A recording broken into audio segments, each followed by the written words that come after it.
everyone, I am Neha, your happiness coach.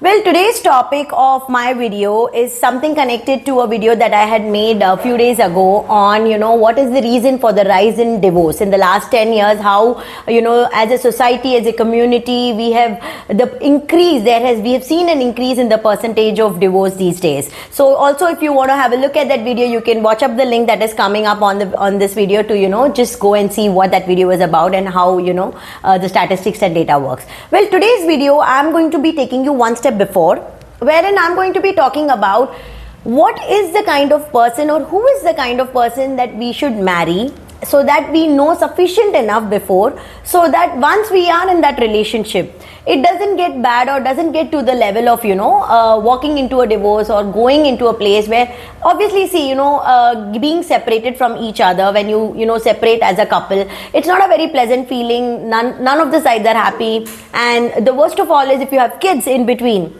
That's like the last thing that should happen in a relationship, because the people who suffer the most are going to be the kids at the end of the day.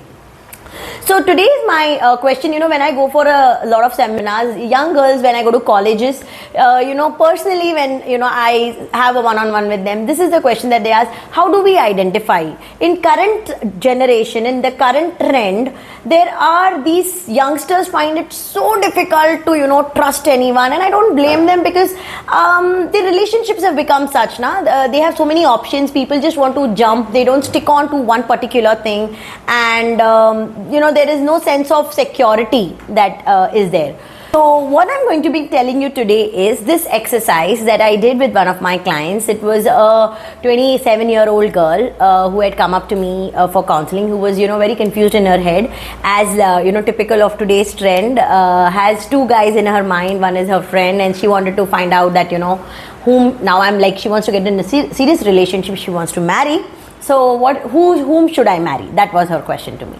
So I gave her this exercise. I gave her a pen and paper, and I just said, okay, just write me a list of 10 things or 5 things, to be specific, of what is that you want or you see in your life partner, or or the things that you want in your life partner necessarily. Like these 5 things you just can't do without, you have to have, this is the criteria that you have.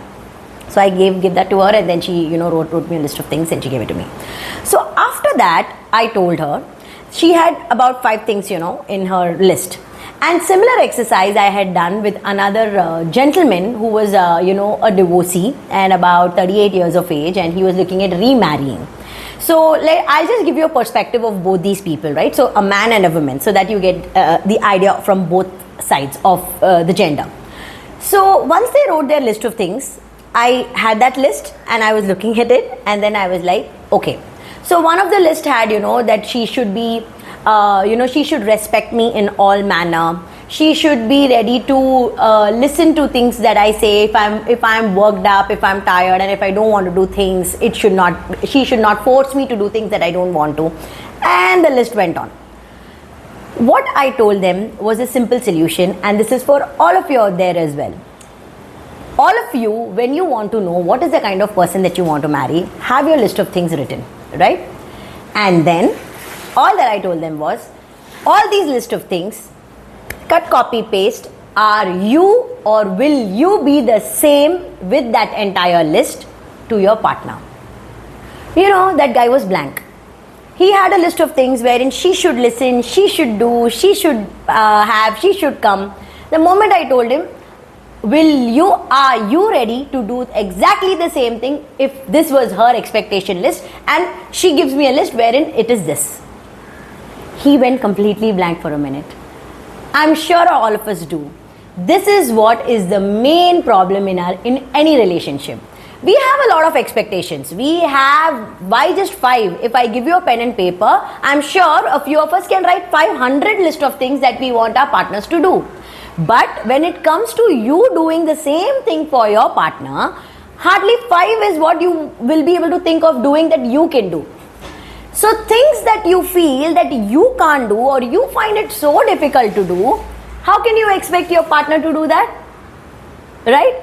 So the whole idea is not about what is your list or what you want him or her to do. The whole idea is, if we have a certain expectation in life from our partner, from our spouse, we should also have the mind to have the same thing for her as well. If you are coming back home late after work and you feel tired and you don't want her to nag you or tell you anything to do extra out of here because you're tired, cut, copy, paste. When she's coming back from work, when she's tired, don't expect her to cook for you. Don't expect her to, keep your rotis and the chapatis ready and hot and piping and give it to the table because, you're tired. So is she, right? My dear friends, the day we start realizing that and we start facing our expectations, first, are we true to our own expectations? Are we living up to our own expectations first? If you're able to do that, then you're ready to be in a relationship, and then you should have the guts and the mind and the courage to see the same things in your partner. So please have a self-realization, self-improvement first before you start searching for things. I'm sure once you do this, automatically your cushion in your head and your heart will be more, and then the space for problems will be lesser. So the breaking up of that relationships will not happen. Please let me know how this thought connected with you, and it really kind of, woke you up to something new and different, and you have a different perspective towards this whole thing. I would love to know your thoughts in the comment section. Please let me know how it worked for you. Until then, it's me, Neha, saying bye.